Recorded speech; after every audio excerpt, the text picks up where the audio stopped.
നമസ്കാരം കൂട്ടരെ, രാജേഷ് കുമാറാണ്. കൂട്ടരെ, ഈ വീഡിയോ എന്ന് വെച്ചാൽ സ്കിപ്പ് ചെയ്യല്ലേ.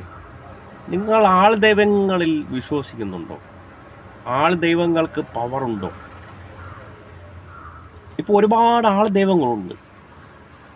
ഒന്ന് അവർ ആശ്രമം തുടങ്ങുന്നു, ഒരുപാട് ഭക്തജനങ്ങൾ അവിടെ കയറി ചെല്ലുന്നു. ആൾ ദൈവങ്ങൾക്ക് പവറുണ്ടോ? എനിക്ക് അതായത് ഈ മനുഷ്യർ എന്നൊരു വ്യക്തി, ഇപ്പം ഞാനായാലും നിങ്ങളായാലും ഒരു പോസിറ്റീവ് എനർജി അവൻ്റെ ഉള്ളിലുണ്ട്. അതായത് ഇപ്പം നിങ്ങൾ ഒരാളെ പ്രാവേണം, നീ നശിച്ചു പോടാ, അല്ലെങ്കിൽ നീ പോണ വഴിക്ക് വണ്ടി ഇടിക്കുവാടാ, അതൊക്കെ നമ്മൾ വളരെ ഫീലിങ്സായി ഉള്ളിൻ്റെ ഉള്ളിൽ ദേശത്തോടെ അവനെ ശപിക്കുമ്പം അവൻ ആ ശാപം ഏക്കും എന്നും പറഞ്ഞ് നമ്മൾ ദൈവമാണ്. ഏതൊരു മനുഷ്യനായാലും അവനൊരു പോസിറ്റീവ് എനർജി എൻ്റെ ഉള്ളിൽ തന്നെ ഉണ്ട്. ഇപ്പം ആൾ ദൈവങ്ങളിൽ ഞാൻ വിശ്വസിക്കുന്നില്ല. ദൈവം അതായത് ഒരു പവർ എന്നുള്ളൊരു ശക്തി ഉണ്ട്, മനസ്സിലാവുണ്ടോ? അതായത് ചില നാളുകാർ, നമ്മൾ ഇപ്പം ആരും വിശ്വസിക്കില്ല ഈ 20-ാം നൂറ്റാണ്ടിൽ ഇങ്ങനെയൊക്കെ സംഭവിക്കൂ. ആ നാളെ അതൊന്നും ഞാൻ പറഞ്ഞുതരാം. ചില നാളുകാർ, അത് എല്ലാ ആ സെയിം നാൾ ഈ ജനിച്ച ടൈമും ഇതൊക്കെ ഉണ്ടല്ലോ, ഉണ്ട് കൂട്ടരെ. നമ്മൾ വിശ്വസിച്ചാലേ പറ്റുള്ളൂ. ഈ കൂടോത്രം, ഈ കൈവിഷം, അങ്ങനെ ചെയ്യുന്ന ആൾക്കാരുമുണ്ട്.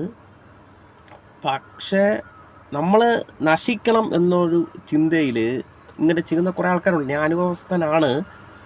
പക്ഷേ ചില നാളുകാരുണ്ടല്ലോ, എൻ്റെ അമ്മേ, അവർ ചിലപ്പം അവർ നല്ലതായിരിക്കും പറയുന്നത്, പക്ഷെ ഓപ്പോസിറ്റ് ബലിക്കും. ഇത് കഥയല്ല, എൻ്റെ അനുഭവമാണ്.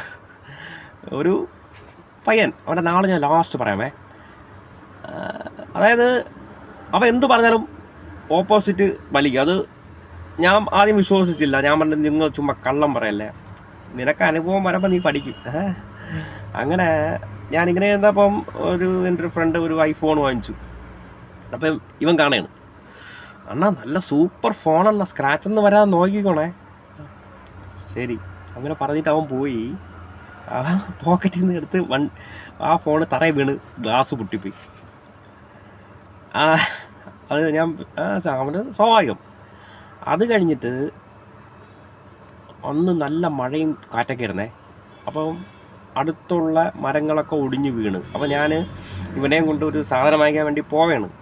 അപ്പോൾ പോണ വഴിക്ക് ഒരു മാവ് കൊമ്പിൽ നിറച്ചും ഒരു 10-500 മാങ്ങയും കാണും. അണ്ണാ, ഈ ഇത്രയും മഴയും കൊടുങ്കാറ്റും